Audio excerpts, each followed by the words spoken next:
যখন জীবনকে বুঝতে পারো না তখন কৃষ্ণকে স্মরণ করো। শ্রীকৃষ্ণ বলেন, তোমার অধিকার শুধু কর্মের উপর, ফলের চিন্তা ছেড়ে দাও, সম্পূর্ণ সততার সঙ্গে পরিশ্রম করো। যা ঘটছে তা তোমাকে ভেঙে দেওয়ার জন্য নয়, তোমাকে আরো শক্তিশালী করে তোলার জন্য ঘটছে। শুধু নিজের ধর্ম পালন করে যেতে থাকো, কৃষ্ণ নিজেই তোমাকে পথ দেখিয়ে দেবেন।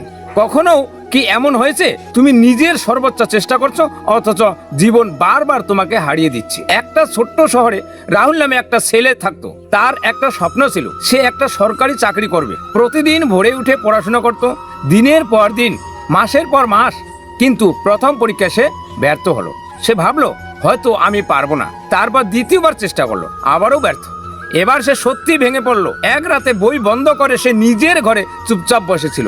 হঠাৎ তার চোখ পড়লো টেবিলের উপর রাখা শ্রীকৃষ্ণের ছবিটার দিকে। সে মনে মনে বলল, কৃষ্ণ, আমি তো চেষ্টা করছি, তাহলে বারবার হারছি কেন?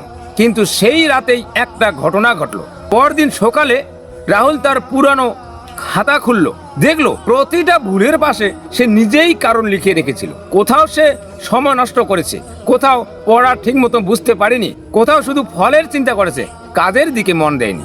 তখন সে একটা সিদ্ধান্ত নিল, আর আমি ফলের জন্য নয়, নিজের কাজটা ঠিকভাবে করার জন্য পড়ব। সেই দিন থেকে তার পড়ার ধরন বদলে গেল। সে প্রতিদিন নিজের ভুল ঠিক করতে লাগলো। পরীক্ষার ফলাফল দেখার আগে নিজের প্রস্তুতিটা দেখতে লাগলো। কয়েক মাস পর আবার পরীক্ষা এলো। এবারও সে জানতো না ফল কি হবে, কিন্তু একটা জিনিস বদলে গিয়েছিল। এবার সে নিজের উপর বিশ্বাস হারায়নি। ফল প্রকাশের দিন রাহুল যখন মোবাইলের স্ক্রিনে নিজের নামটা দেখলো, সে কিছুক্ষণ চুপ করে রইল। তারপর চোখ বন্ধ করে শুধু বলল, হয়তো কৃষ্ণ আমার রাস্তা বদলাননি, হয়তো তিনি আমাকে সেই রাস্তার জন্য প্রস্তুত করেছিলেন। জীবনে আমরা অনেক সময় ভাবি, কেন আমার সঙ্গে এমন হচ্ছে? কিন্তু হয়তো আসল প্রশ্নটা হওয়া উচিত, এই পরিস্থিতি আমাকে কি শেখাতে এসেছে? কারণ সব হার মানে শেষ নয়।